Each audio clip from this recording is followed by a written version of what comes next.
arm like this over him, and you'll never be able to touch him with a 10-foot pole. Let a man get away with something once, and you couldn't hold him back anymore. You could a woman headed straight for a bargain sale. But Alma, what if they had an accident and are now lying mangled in a hospital? Didn't I say a while ago that I had called every hospital in the city? Yes, but what if they're in a hospital in some other city? They had no excuse to leave this city. Their club is here. No, Louise, those men are up to something. Not my dear Albert. He's as true as steel. And just as smooth. Don't you dare say a word about my Albert. I have all the faith in the world in him. Uh-huh. I have about as much faith in those men as I do in boarding house hash. They've just met a couple of women and... Oh, Alma, do you think that they... Louise, do you know what I'm going to do? Shoot yourself? No. I couldn't shoot straight enough for that. I'm going to pack up and get out. Out where? I'm just going to get out. I will not live with somebody who runs around with somebody else. But Alma, one is married forever and ever and pooh.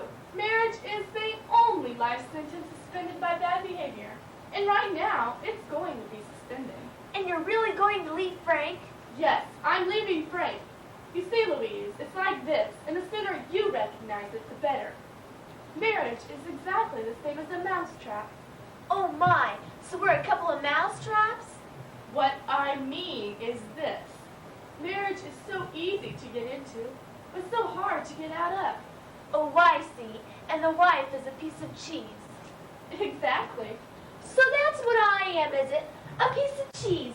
Oh, how dare Albert call me a piece of cheese. When I married him, I thought it was the whole cheese, and now I'm nothing but a piece of cheese. I won't stand for it. I'll go straight to Reno and get a divorce, and then... Oh, no, Louise. You'll do nothing of the sort. That may be just what they want. Just out of stubbornness will keep them shackled with a ball and chain of the marriage vow. But we need money, and if we get divorces, we'll get alimony, and then... Can't we go to work? Oh, I couldn't do that. I guess I don't know enough to work. You see, when I worked in the 5 and 10 cent store, they let me go because I couldn't remember the prices. I'll tell you what we'll do, Louise. We'll go on the stage. But we can't act. Oh, yes, we can. Right now, we're acting like a couple of fools. By this time, we should be all packed up and off. Who knows? Perhaps we could get in a chorus. Do you think we could get ahead in the chorus? When you're in the chorus, you don't need a head, you need feet. We ought to get by in a big way. Now you're showing some sense. Cut out the sobbing and forget your cares and worries. It will leave our husbands so far behind, they'll wonder what happened. We might wonder the same thing. Then, when we get in the movies... Now we're in the movies? Oh, yes, we're climbing fast. When we're in the movies and become stars, we'll get divorces, and our husbands will really realize what they have missed. But we'll never be stars unless we marry again and again. That's right. You'll get married 4 or 5 times when you're in the movies. When you're a movie star, marriage is a rest period between marriages. And now, to get ready to move out.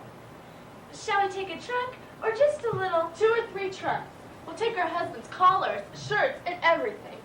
It'll be a good trick on them. And who knows, maybe our next husbands won't have any. But what if we can't find anybody to marry us?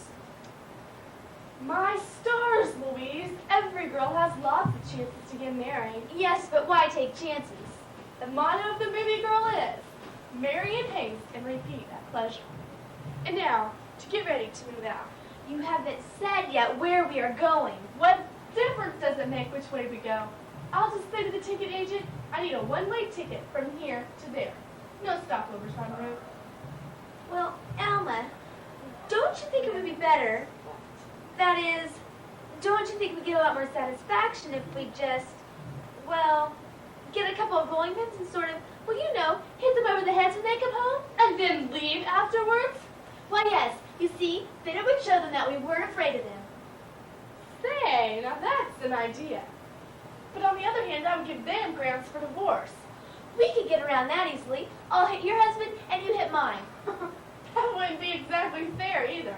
You could knock my husband's brains out. But I couldn't do that to your husband. Is that so? My husband has as many brains as yours. Dear Albert has so much intelligence. Instead of arguing about it, I'll agree to knock both their heads off. 2 heads are better than 1 anyway. Well, do you have a rolling pin? No. All I have in the kitchen is a can opener. Don't you ever make pie, biscuits, or even cake? Once I made a fallen angel cake. Albert never said to me, "You don't make pies like Mother used to make." He always said, "My dear, you open cans just like your mother." Well, rolling pins are the most conventional thing to wall up husbands with. But under the circumstances, it looks like we're going to have to use a couple of chairs. We'll get sofa pillows from the sofa to put on their heads for protection. The indictments on the fireplace. When they come in, you stand on one side of the door, and I'll stand on the other side. And whammo! Oh, I'm getting nervous. Fine. The more nervous you become, the harder you'll hit. And the more I think of it, the angrier I get. Those 2 hypocrites, out with those women. Ooh, it's terrible. I could scratch their eyes out, and they're no better looking than we. I coax and coax Albert to take me places, and he's always too tired. And when another woman hails him, he falls like a broken arch. Killing them is too good for them. We had to torture them alive, make them die by inches, tie them hand and foot, cover them with hot coals. And where had they taken those catty women? To some restaurant and spend more money in 1 evening than I get to spend in 6 months. You know, I don't think I'll kill Frank at all. I'll put slow poison in his coffee. I'll put sandburrs in his bed so when he's dying, they'll stick to him. And I'll put red peppers in Albert's handkerchiefs. I'll put carpet tacks in his shoes.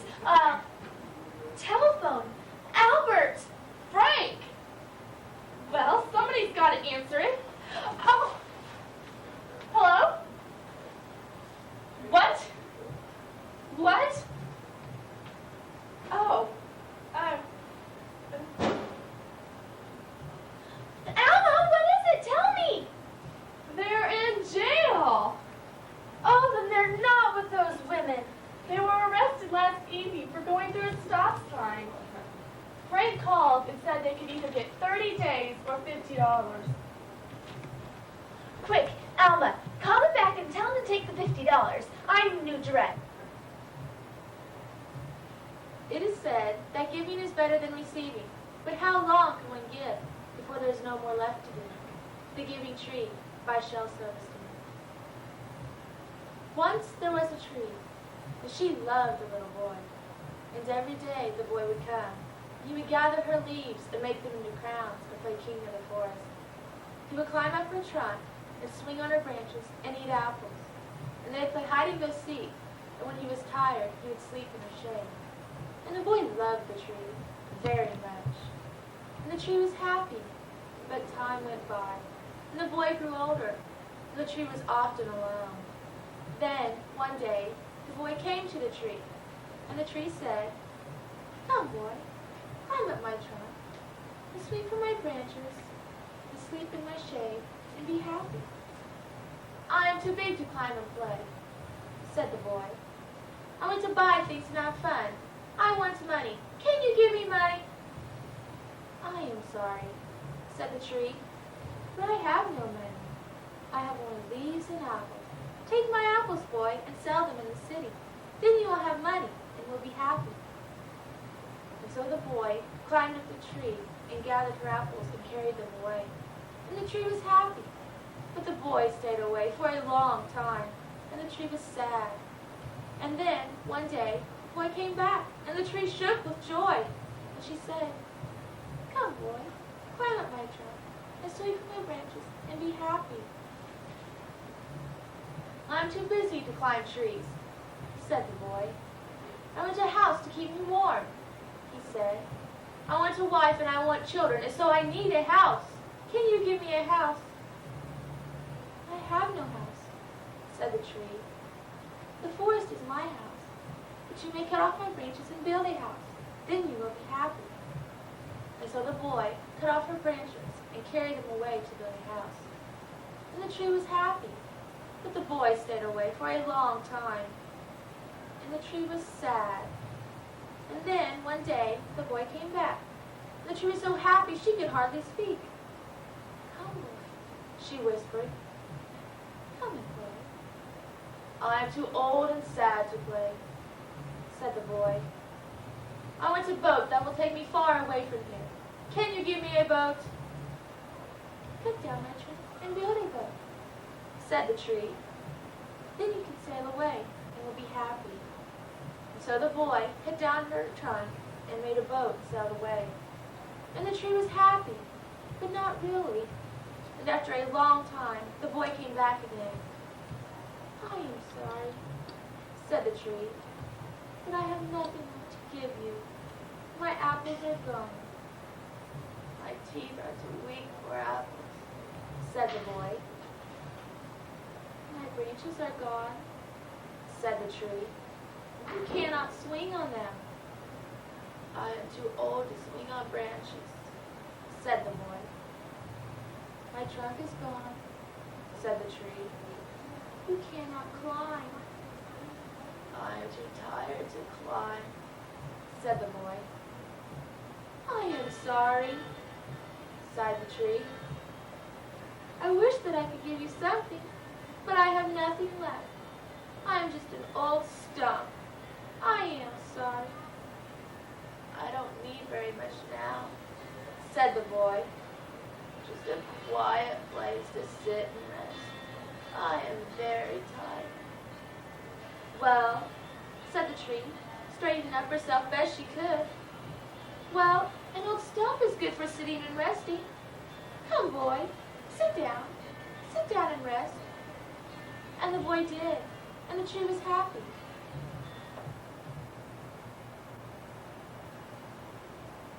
Nervous?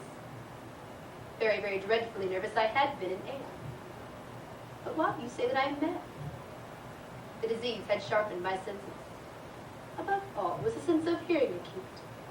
I heard all things. How am I mad?